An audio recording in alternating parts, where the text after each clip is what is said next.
At sea, in action, the modern aircraft carrier is certainly one of the most awesome weapon systems ever devised by man. In the past 30 years, her performance, her presence on the oceans of the world, has undoubtedly altered the course of history. As seen from the air, even when she's not launching aircraft, her clean, flat deck, rimmed with waiting planes, is a picture of power. Yet for all this vast strength, as real as it is apparent, a carrier at sea is extremely vulnerable.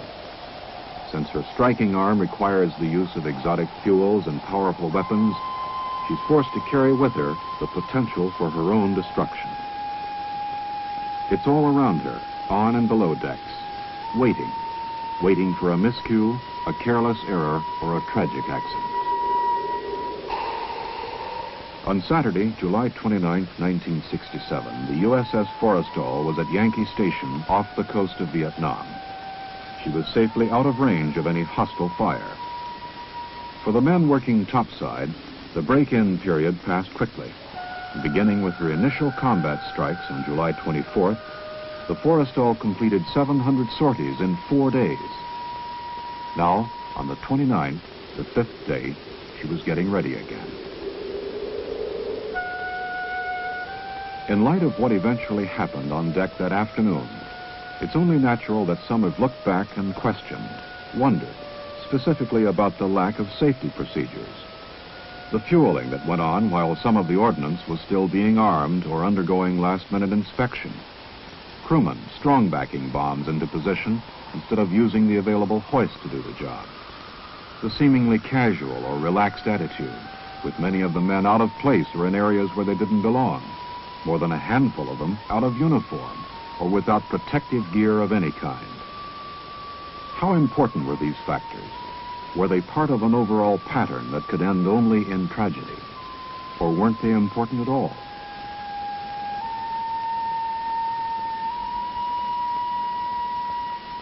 The chances are no one will ever know the full story.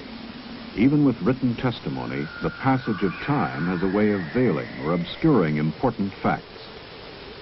In the Forrestal's case, however, there is another record, a visual one, recorded by Navy film cameramen and by a television or Platt camera mounted on the bridge. During launch and recovery operations, it's not unusual for a carrier to use several Platt cameras to record takeoffs and landings. Their electronic readout, which is fed to various parts of the ship, including the command plot, the bridge, and the communications center, is also recorded on magnetic tape for delayed playback at debriefings and critiques. Using that visual record, let's go back now to July 29, 1967. The time is 13:51 and counting. There, on deck. Somehow a Zuni rocket has been triggered, roaring across the flight deck and hitting an A-4 Skyhawk.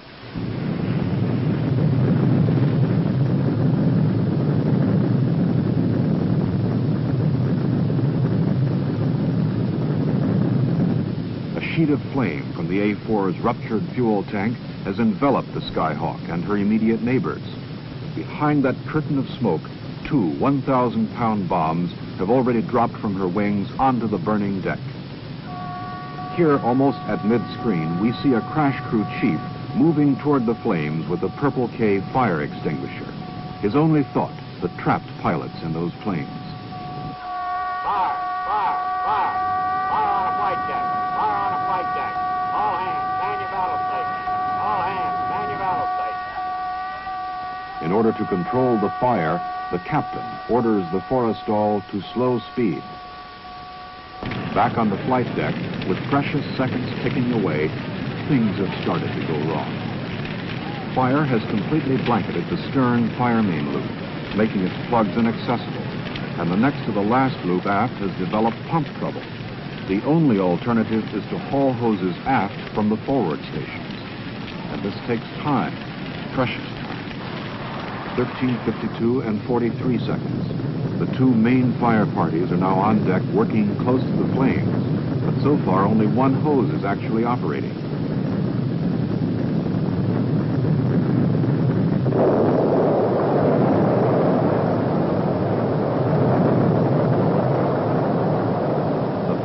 explosion carries a message. The Forrestal is in deep trouble. It won't end here. The chain has started. And yet those who have survived it turn around and head back. There are buddies back there, and the chief with the purple K is dead.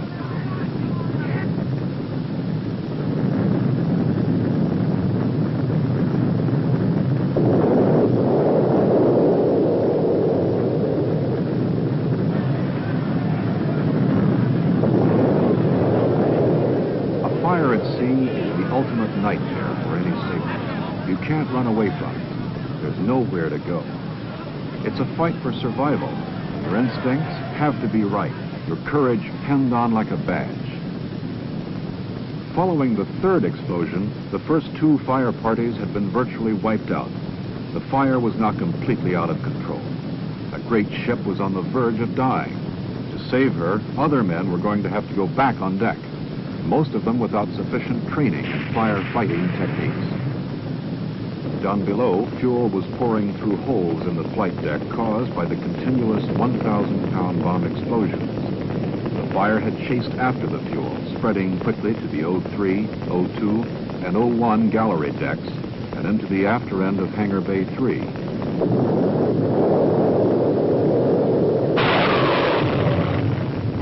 Topside, the only hope was that the explosions would somehow subside. Until they did, no firefighting team could possibly survive on deck. In all, during the fire's first 5 minutes, 9 major explosions would take place on the flight deck.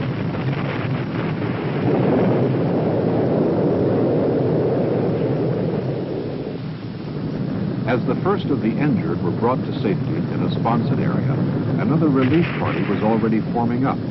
They knew what they needed most on deck, the foam hoses. For some unknown reason, one or more of the fog foam stations hadn't been initially charged. Some of the firefighters either didn't know that it was necessary to perform certain manual functions on the flight deck and hangar decks to get the foam systems operating, or they were injured or killed before they got to them. On deck, the relief party's first move was to lay down a curtain of foam between the flames and the Forrestal's island. Once this buffer zone was established, some of the damaged planes could be moved to safety.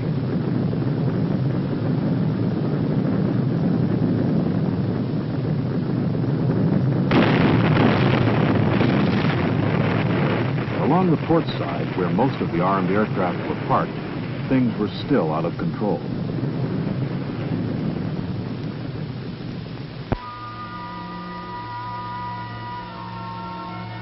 Trapped in close quarters, between a constantly exploding inferno and the edge of the deck, several men had no choice. They went overboard. Some were actually blown over the side. Luckily for the ones who survived the experience, rescue helicopters from the carrier Oriskany and 2 destroyers had arrived on the scene. As quickly as they could, they swept into the Forrestal's wake to make pickups.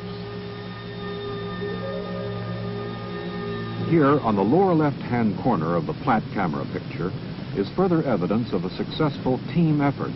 Notice that a fog nozzle has been correctly brought into play over the heads of the firefighters to protect them as they work. Leadership and on-deck communications were early casualties of the Forrestal fire. Damage control and repair party personnel were often unidentified for long periods of time. As a result, when some of the more inexperienced people did lend a hand, they made several well-intentioned but nearly disastrous mistakes. At one point, close to the island, 2 water hose teams were working in tandem with a foam hose team. The end result, the water washed away the foam, and the fire continued blazing away.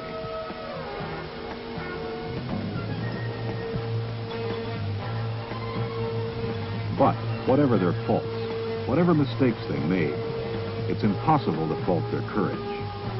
Before this day was over, 134 of them would pay with their lives or be listed as missing.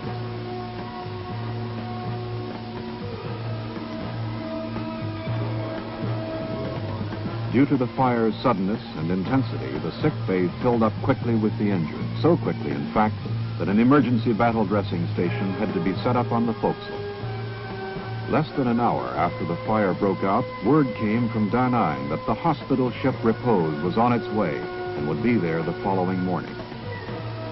Meanwhile, the two destroyers in the immediate vicinity took turns moving in to supply what they could and continued picking up firefighters who had gone overboard.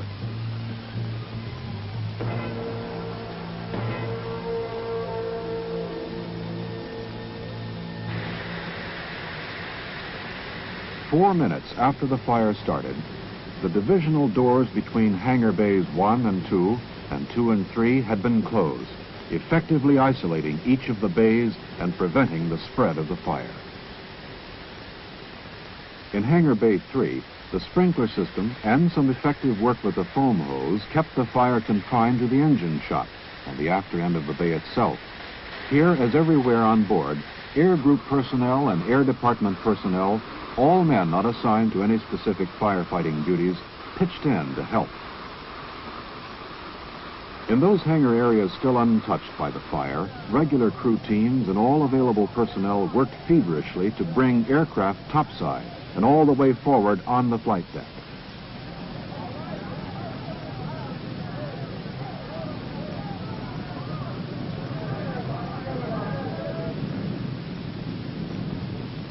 In one of the sponson areas, the firefighters had decided to stay with it.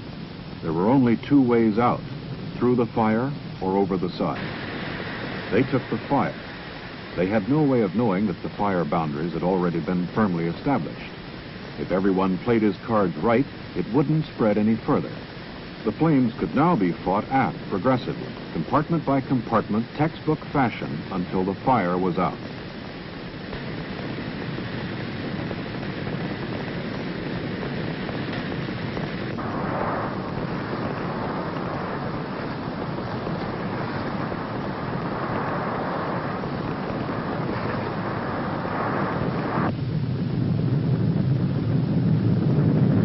On deck, the first sign that the battle was being won was the presence of white smoke. Obviously, the foam and fog nozzle teams were doing an effective job. But here and there, several glaring errors were still being committed. Several hose teams had men who were without shirts or protective gear of any kind. A fuel tank explosion, close up, no matter how small, would have burned most of them to a crisp.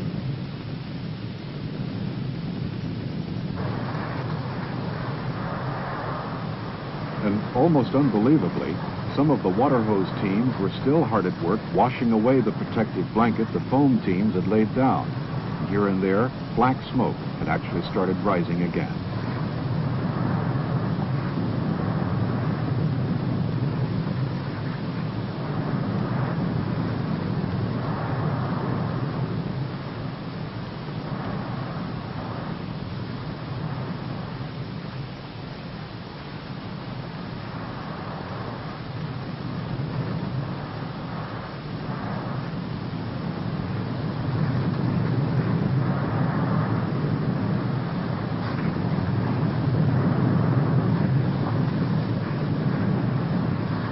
In the words of one observer, a veteran firefighter, there were times on the Forrestal when the men seemed to be using water for water's sake. If they found an open hole caused by one of the bomb explosions, they just kept pouring water in it. As a result, the Forrestal suffered thousands of dollars worth of damage to its onboard computers and several other pieces of intricate gear which hadn't been directly threatened by the fire.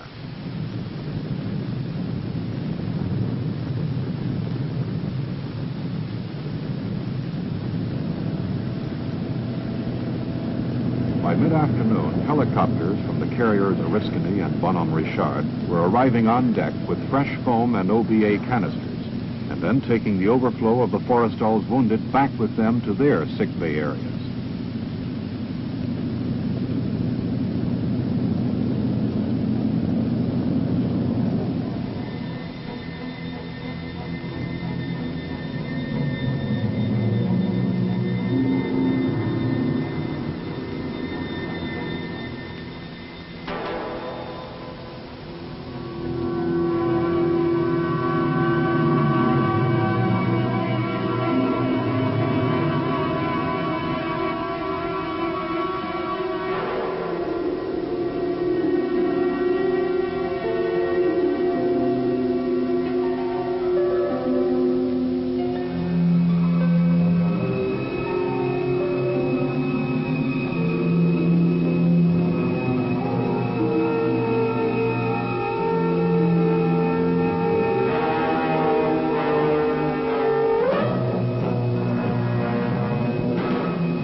fire on deck would end on the afternoon it began.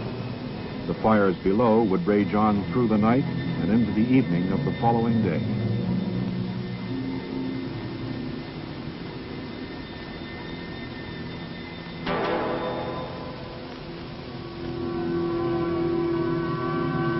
The obvious lessons to be learned from the Forrestal tragedy are these. Original, in-depth training in firefighting is vastly important, but so is constant retraining.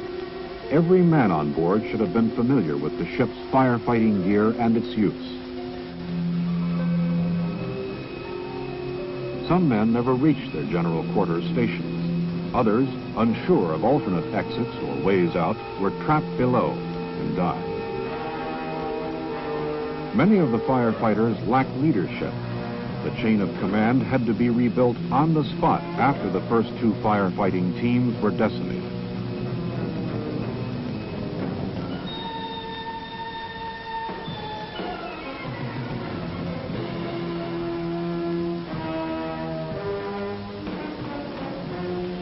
Too much time was spent struggling with items like the OBA. Some of the men actually had to stop and read the instructions before they could use them.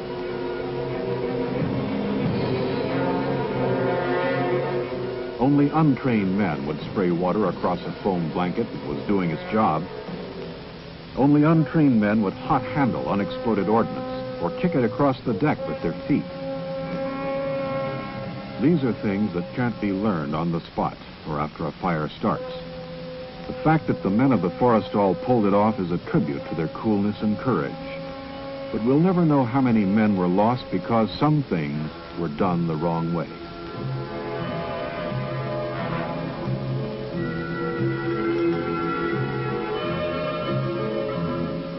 In all, 134 men were listed as killed or missing.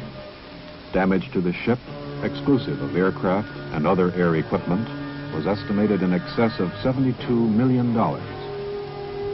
The Forrestal fire is a story of extraordinary heroism, trial and error under unbelievable pressures, and tragic death.